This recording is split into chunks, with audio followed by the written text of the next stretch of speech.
Thank you for joining us this evening, afternoon, morning, whatever time it is that you're going to watch it and wherever you are.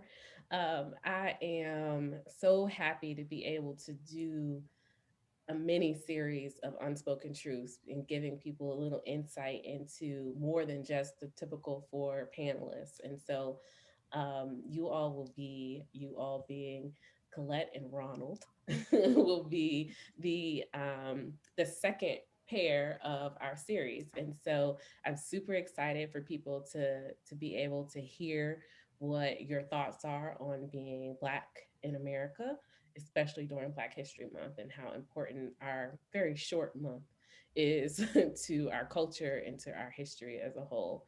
And so, if you all would just share with us a little bit about yourself, and then we'll go ahead and get started.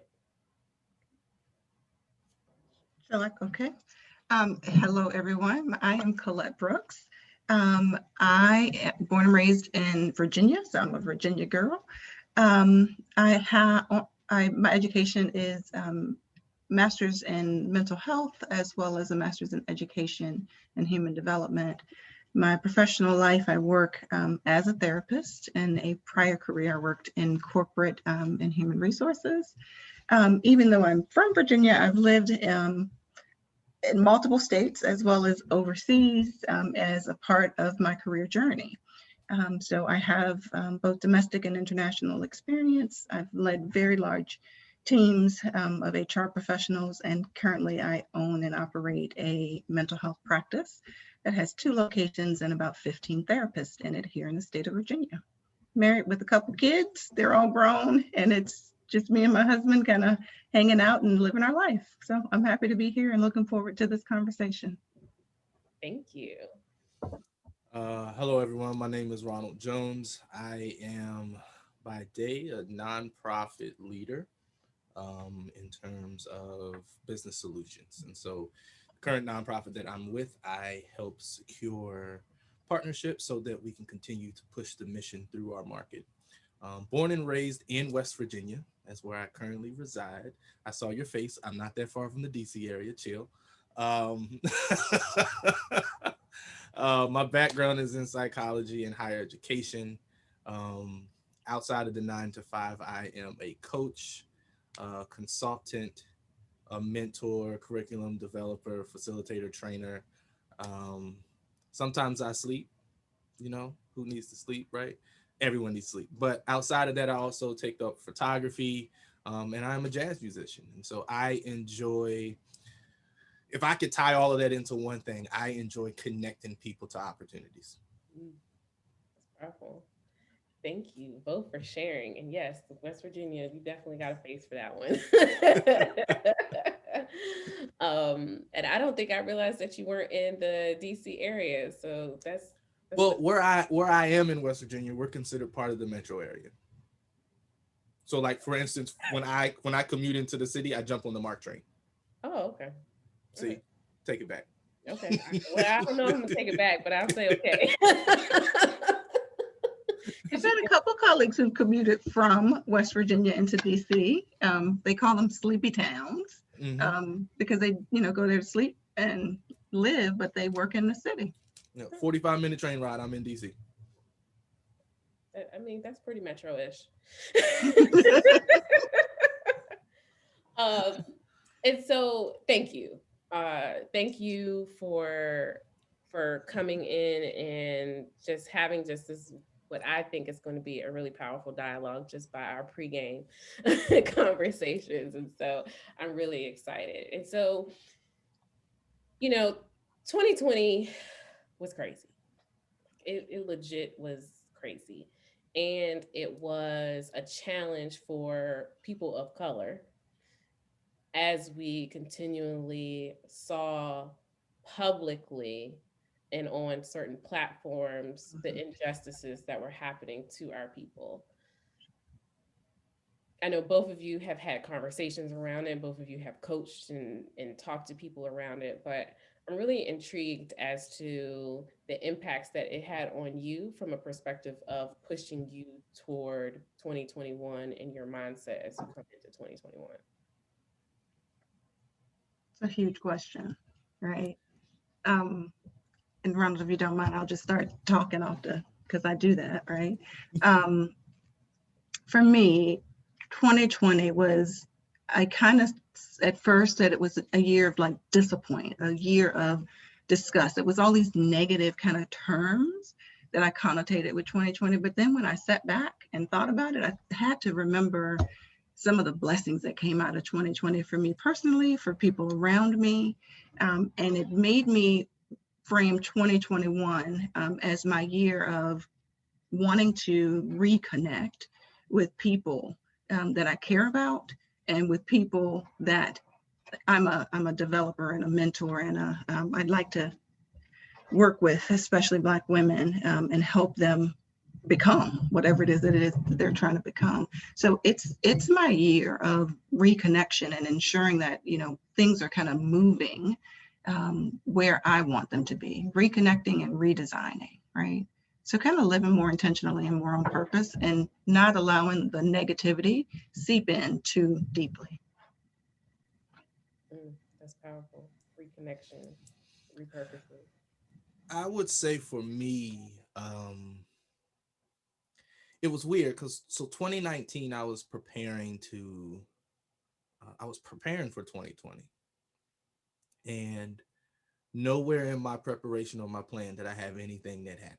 No, nowhere. Like, even if I turned my plan upside down and still read it, like, it didn't show me that. Yeah. And so it required me to take a pause, and to, before I uttered complaints, I had to be grateful that I was still here, because there were thousands by the score that weren't here, right? And I was like, yeah, this is uncomfortable, but I'm still here to feel the uncomfortableness. And then I had to start pulling down what was really uncomfortable. Was it uncomfortable because I never experienced it, or was it uncomfortable because this wasn't part of my expectations? And then I had to flip the switch and say, if we look in like biblical days, the people were called to go through the wilderness, not come to the wilderness, right? And so it's like, I'm not supposed to just come this far and stay right here. Like, I gotta go through this. So I don't really know what's on the other side of through, but what I do know is that there is a reason why we were brought to this moment.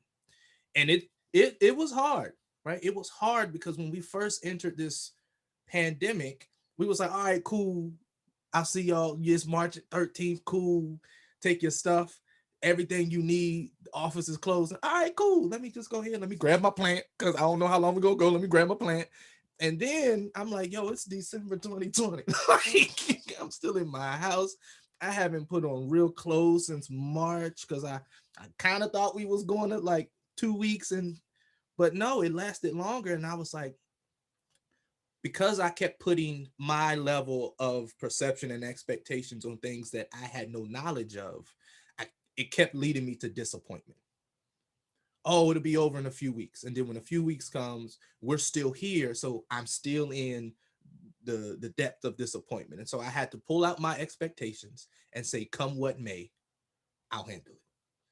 And so then I appreciated the social distance, and that taught me that I needed to be in a space to where I limited the access that people had to me, because I was always going here and there. As soon as someone would call me, they would have an event, they want me to do this, I'm here and there. And I was like, yo, this 2020 has been a year of rest.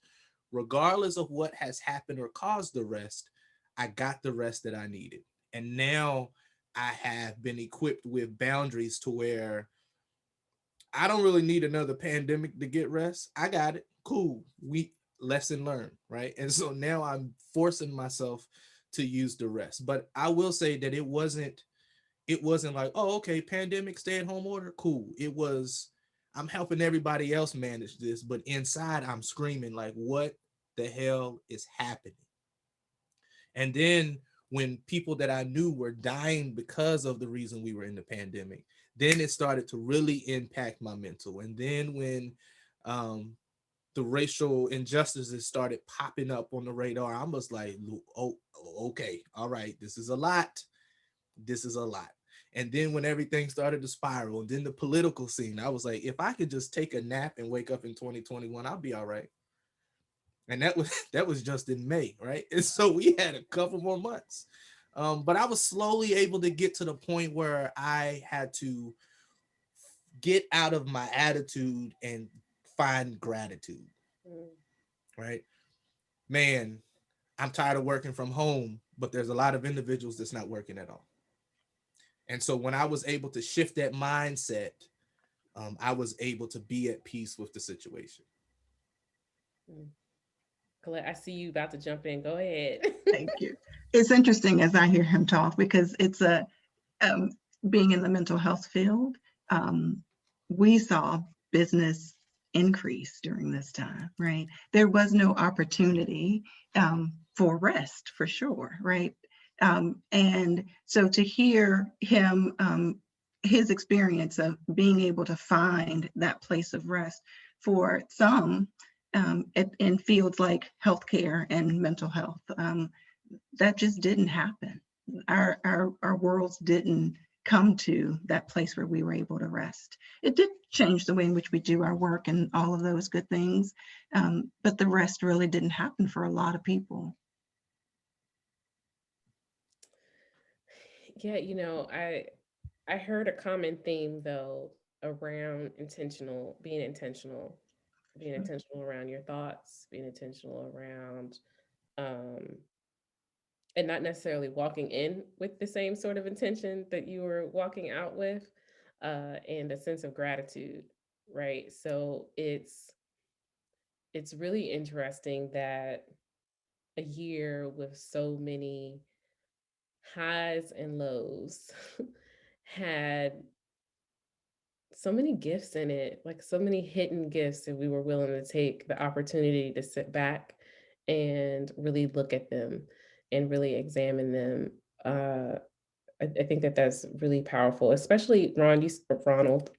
I don't want to be, messing that up. It's fine. It's fine. We family. We family. Go ahead. We family. We family. But just the expectations, because for me, as we're in 2021, I knew that I was still not going to be able to go anywhere, still not going to be able to go do anything. But my expectations for the year were different than my expectations as we were coming into 2020. Because 2020, I had travel plans, I had all sorts of plans. But coming into 2021, I know that that's not going to happen. So I was able to really level set with myself and say, all right, if for some reason by June we're able to do this, good. If not, then 2022, holla at me in January. Like by then everybody's vaccinated or something, we might have a cure, who knows, And so I really think that part is interesting. And then even hearing Colette, you say that it was a boom for mental health really makes me feel warm and fuzzy on the inside, because that meant that people took advantage of the services, because I hear and I see the numbers come in about how depression has increased because of the pandemic and having to be at home, and how people are affected by the death of their loved ones, whether it be friends or family.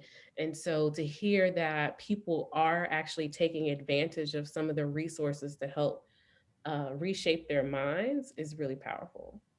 Sure, for sure, especially within our community, right, where therapy is sometimes seen as a dirty word, right? It's not a thing that we historically have done, right? And so to see not just the numbers increase, but to see the numbers of brown and Black people increase that are scheduling appointments and coming into our office, it definitely has warmed my heart in terms of just knowing that we are looking at our mental health as important as the rest of our health. Like it is just as important, and that we get to take that break, that we get to go and get support and to help us to, reset goals and to re-energize ourselves. I think it's awfully important. Yeah. I started having conversations with a lot of the Black men that I was close to. and I started challenging them. And it was funny because, you know, with my psychology background, the work that I do, leadership and organizational development and coaching, tie that all in, right? That's a lot going on. And so I'm like, yo, I'm hearing a lot. And people will come to a coach faster than they will go to a therapist, right? Especially if, and I had this conversation, I said, especially if the person is already used, if he's an athlete and he's used to having a coach, getting another coach for a different aspect of life ain't gonna be too far-fetched. Mm-hmm. But then it was like, cool, get coaching, but also go to therapy. And so a lot of my friends, when I told them, yo, sometimes I go twice a week, they would look at me like, why do you go to therapy? What's wrong with you? I was like, why something gotta be wrong?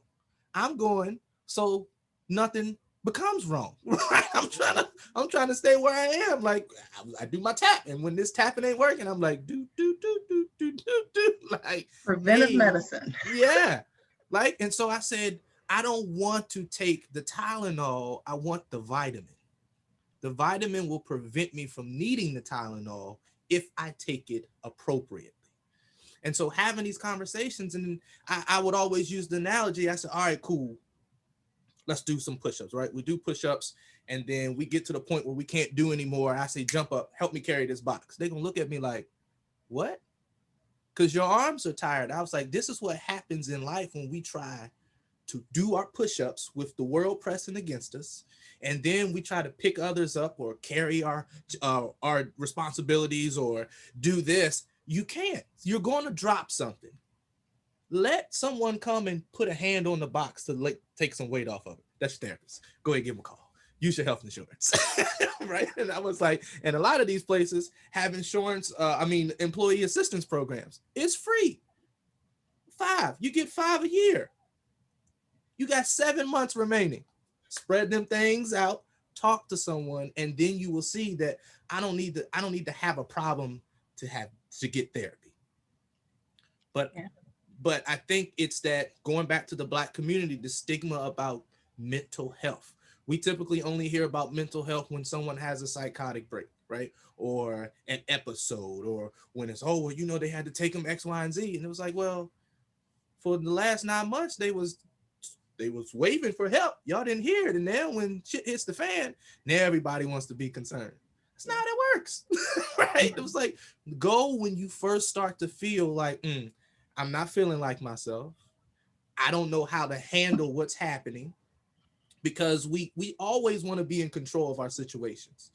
And when I started going to therapy once a week, I said there was things happening to me that I couldn't get understanding with.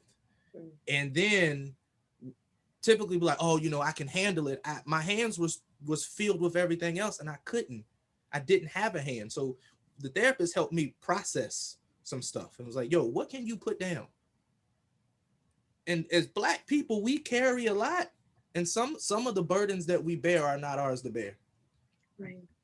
And I think a lot of you are an advocate clearly for mental health, and I thank you for that, especially since you are a male of a brown color. Like, that is awesome, because that is, I think what I'm hearing, it tells me that there, you know, we as Black people, not only is that stigma there in terms of like, how do I get help, but we don't get to have a off day, right? Because Facts. I don't know how you guys were taught, but I was always taught you not only have to be good, but you've got to be better than the person sitting next to you. So imagine that is the burden that we're all kind of walking around with in our lives. We don't have to just be good. We have to be better than our counterparts who don't look like us in order to be seen as equal, right? That's what we walk around with on our shoulders. And then to have on top of that we can't fall down, right? We can't ask for help. So you're already carrying a load that's heavier than the average Joe. And you can't fall with that load in your hand. Like, that's the trauma within our community that continues to kind of be perpetuated all the way around. I often like to talk about the myth of this mysterious, strong Black woman, right? I would like to choke her, because Like, frankly, she don't exist. Like all this stuff about, the strong Black woman, right? What is that? It's teaching women and girls that they must, be like these powerhouses, and they can't hold things down. They can't like let things down, let things fall and take a break, right? So I hear you, and it's great to to hear that from a man's perspective, and to be such a strong advocate, right? And I think, I mean, you spoke to a very good point, and I think we also have that expectation within the Black manhood realm. Like, I have to be this, I have to be that, and I'm like, well, what happens when you don't? Like, what happens? I had to get to the point where even with family, I had to put boundaries. Someone was like, hey, give such and such a call. I'll call them on Monday. Oh, well, today's Friday. I'm glad you have a calendar. Monday. One, I already know what they're going to want to talk about, and I'm not in the space, right? We typically force ourselves to be what other people need us to be without checking in to say, am I in the space to have this conversation? And I tell you, there's a reason why when we get on those lovely airplanes and go travel, when we could travel pre-COVID, that they would say, put that mask on yourself first. And the reason for that is because we can't be broken and not able to take care of ourselves if we aren't physically fit, if we aren't physically, mentally fit, if we aren't there for ourselves. How in the world are we going to be there for someone else? But yet that is the experience, right? Because the strong Black woman, the strong Black male, we have to hold the world and everybody in our world on our shoulders, particularly those of us who have, especially if you come from a background where you're the first to be educated, or you're one of few to be educated. Like, it's not just you and your immediate family, right? It's the whole family, right?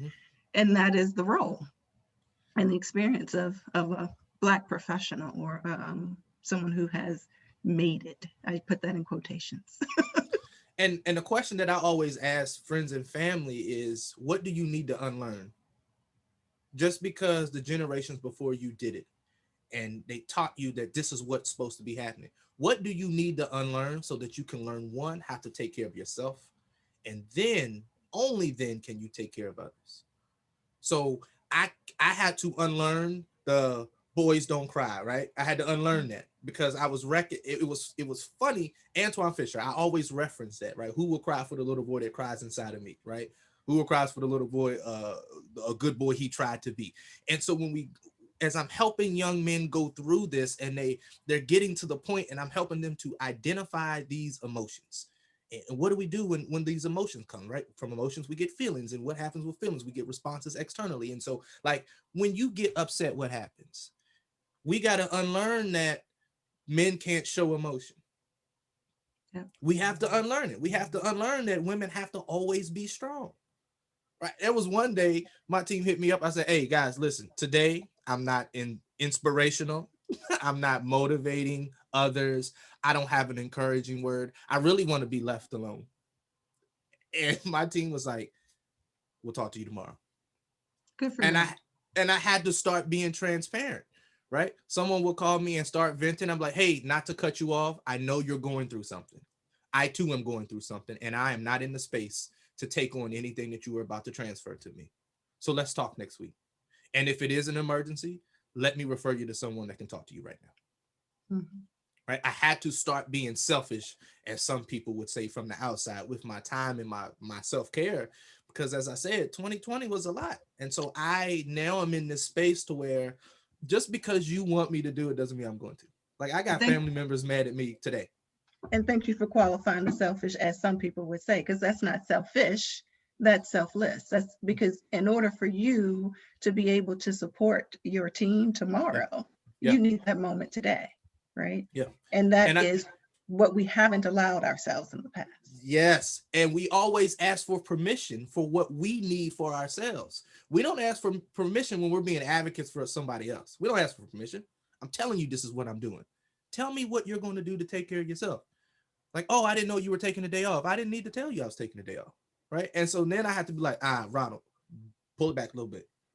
Nope, I don't want to. I had to tell you I was taking the day off. You want to know why? Because it's my day off. You want to know why? I earned the time. You want to know why?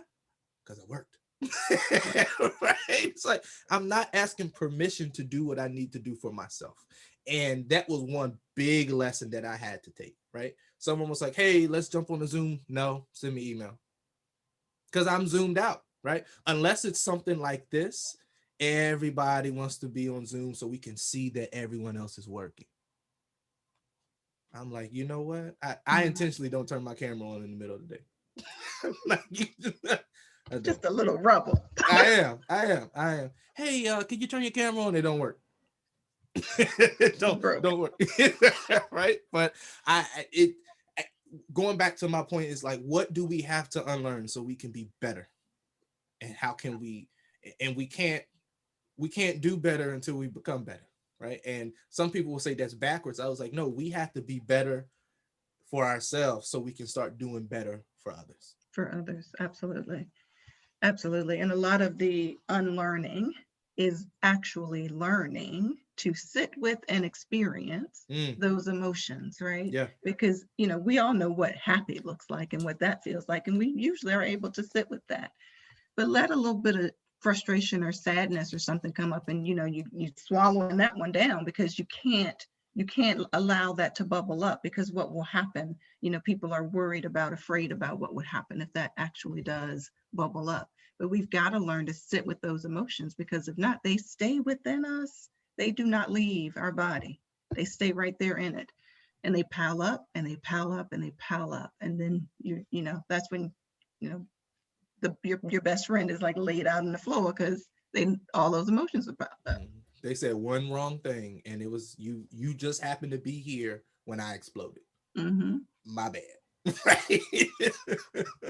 Well, and I would also just say that the suppression of those feelings show up differently, and they show up in all different ways. And I think it's important to realize that while there is a moment where if you keep pushing, they do pop up and explode, but they seep out. Oh, And for they sure. are everywhere. And it's like, well, why'd you have to say it like that? Like, oh, what did I say? Oh, I said, I want to. Like, what did I say? It's like, no, that's not what you said. And so it's to also part of that mindfulness and that intention on doing a check-in. When I'm in my coaching program, I call it emotional bingo. And I have a chart of different emotional words, whether they are anger, happiness, sadness, whatever they are. And as I go through any given day, I write down if there's a feeling on that chart, when I felt it and why I felt it. And I share it with some of my clients because so often people don't have a word for the feeling, they just have a feeling. And so trying to identify what the word is in the moment and the why is sometimes too much. So if you read any of these, how do they hit you on a scale of 1 to 10? If it was, or 0 to 10, 0 being not at all, 10 being holy smokes, that's it, And so what it does and what it's done for me even is it allowed me to say, I'm annoyed. And not overusing the word just to say that somebody's bothering me, but actually annoyed. And this is when and why it happens. And then it's almost like I don't journal. I really don't like it, but it's a sense of release for me and what other people say they get when they journal. But it's just a little thing that when you all were talking about the emotions and pushing them down and letting them come out and how they seep out was something that was going through my mind when you guys were talking about it. Yeah, I like that exercise because it not only allows you to put a name to it, it allows you to be aware, right? So many of us just kind of run through the day because, we got all these things we need to attend to, and you just you're not conscious of what's happening, right? And so being aware of those emotions is even as important. Yeah. Very interesting. So 2021, like we're in February for all sakes of good arguments. And so, what do you have planned for yourselves Mm.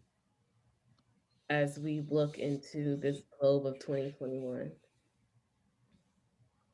I would say so. Every year I do the one word challenge, and 2020 I took a year off.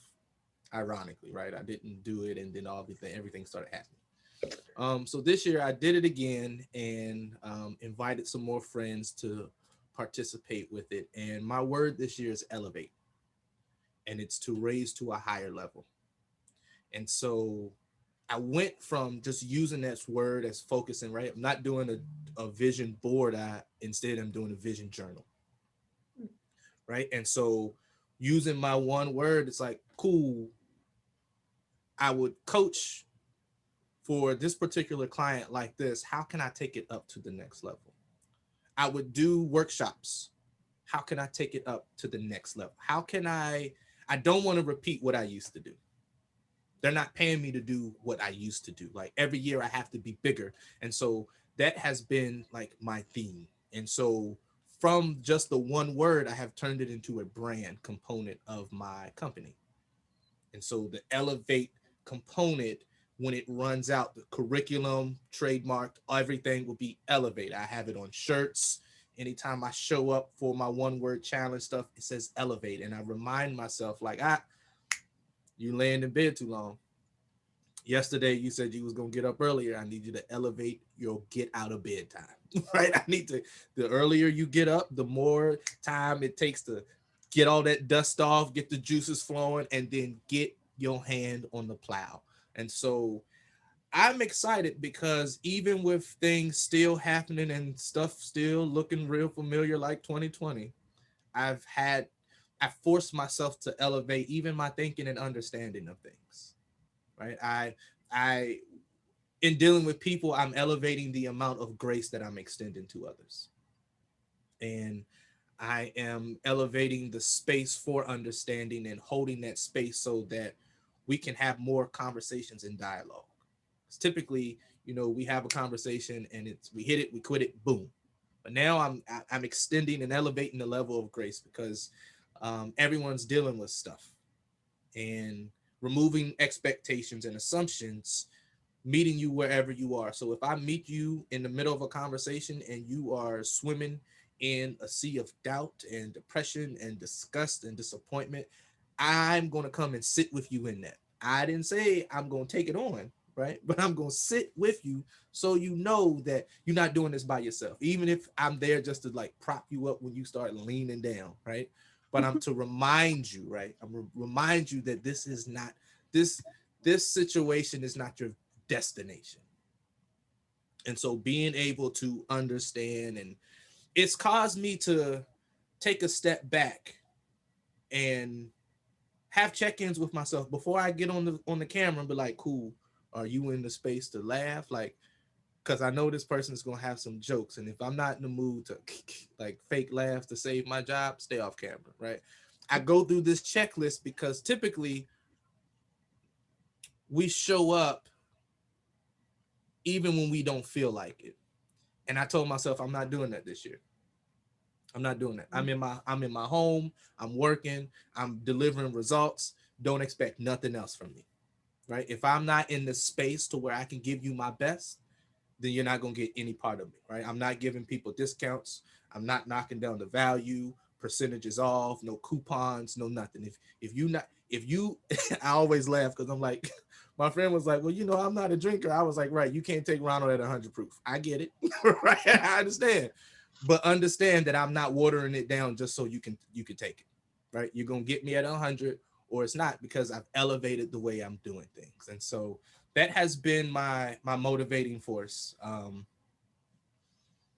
to even elevate my gratitude, right? I can give thanks for all things, but am I always giving thanks for all things, or am I only being grateful when I'm in a good space?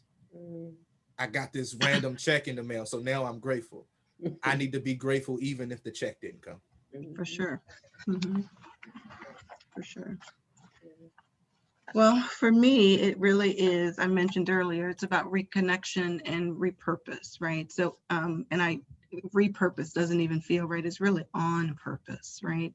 Everything that I am choosing to be a part of and choosing to be connected to and choosing to have in my life, right down to the people in my life, is going to be and is on purpose, right? And if it doesn't match my purpose, if it doesn't match where I'm headed, if it doesn't line up to my value, I just got to say goodbye, right?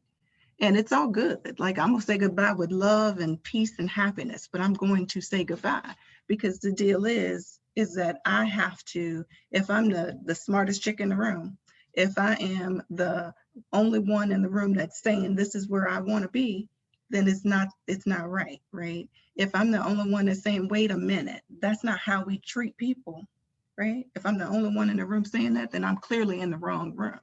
And so everything that I do, and the people that I surround myself with, the organizations that I spend my time in, that I give my time to, it's on purpose. And that's what 2021 is going to be about for me, is making sure that it's on purpose and on my purpose, right? It's about what my purpose is. And I think I'm probably a little older than both of y'all. It's the first time in my years that I have given myself permission to make it about me, right? Because it's always been about what, this person needed or that person needed or my child needed or, the job needed or what my business needs. Not even about my business, it's about what I need for this year. And because I really believe that as we pour into ourselves, it gives us the excess to be able to pour into someone else, and things that align with us. So that's what it is for me for 2021. That's Ron, good. I like your pour in analogy. And I was like, oh, that's good. That's good. And I remember my mentor, he gave me a poem that said, drinking from my saucer because my cup has overflowed. And Mm-hmm. so whenever we would part ways, he said, may you continue to drink from your saucer. Exactly. He was like, that's what you give to people. You don't give people stuff from the Your cup. cup. Give them the overflow. And I was like, God, keep giving me stuff so I have overflow to give, because Right.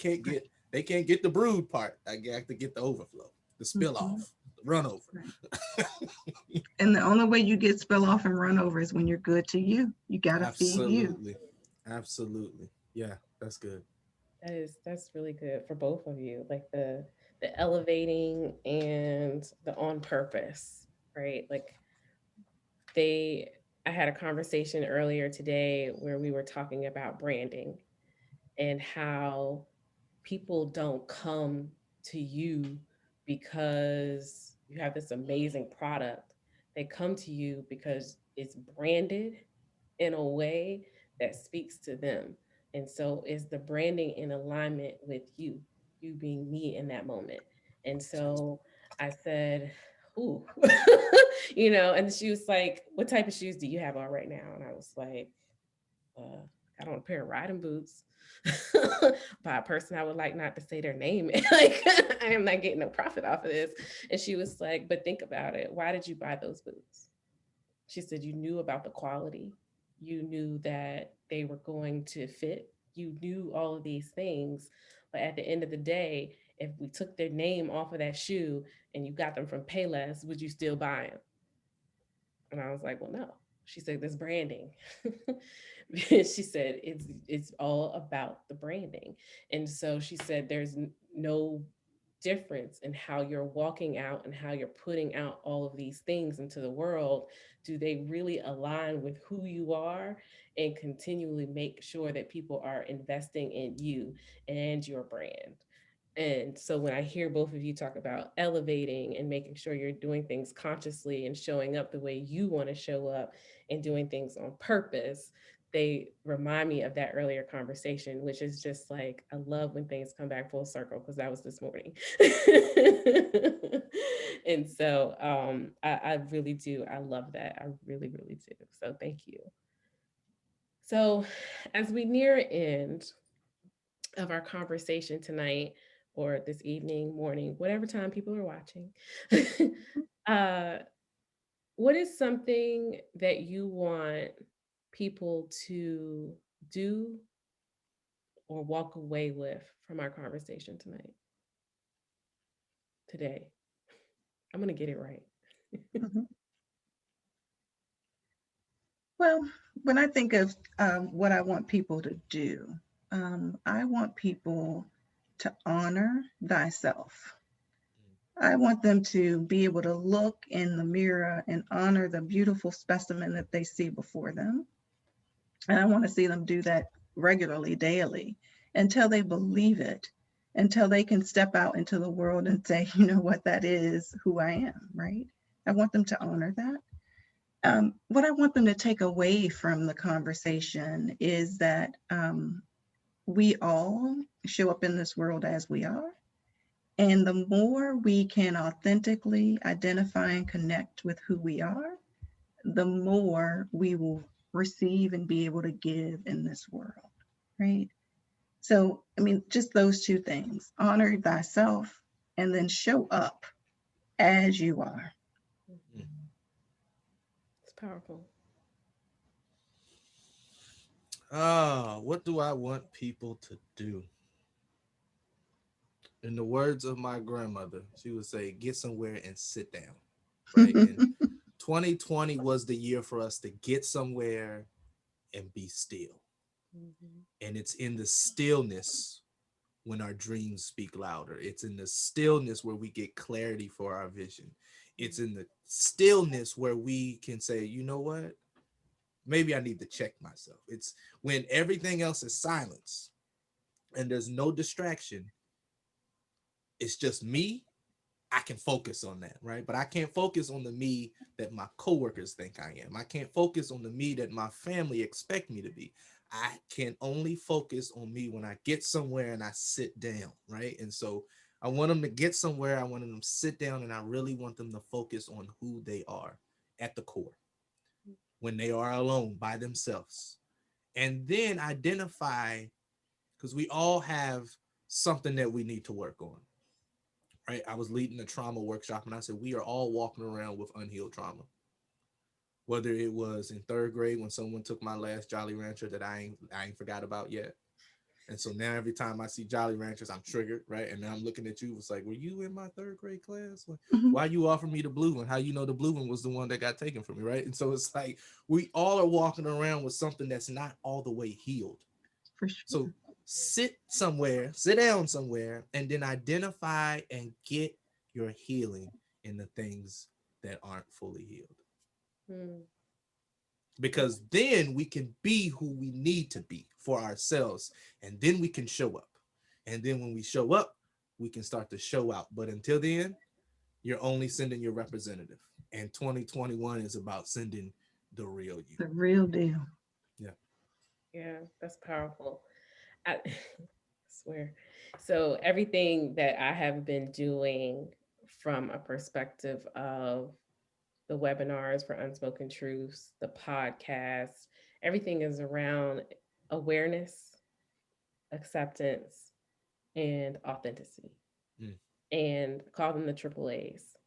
And everything that we've talked about tonight, and especially how you all just wrapped up what you want people to do, is the one thing or the three things that I hope that people can march to, in understanding that it's self-awareness along with awareness of how you're operating in a space, and how is that community serving you, and not from a selfish perspective of, oh, what are they giving me, but what are you getting? What are the vibes that you are receiving? If every time you walk into a space you feel drained before you get there, you should reconsider. Mm. For sure. Reconsider. And if you feel like you have to walk everywhere you are with this weight on your shoulders, you need to step back and do a reevaluation and accept your own responsibility of coming into the space that way. Because sometimes we have unexpected things on our shoulders because we think people think that we should come in this way. So many stories, right? So what's the reality of it? And then once we work on that stuff, we can really show up in certain ways that feel good to us Mm. and being who we are. And so I think that that's really powerful, really powerful. I just want to say thank you for you all joining me, because this has just been such a great conversation. And I hope to have more conversations with you all. Um, and that's a wrap. Thanks for Guys, having me. thank you. Always a pleasure. Absolutely.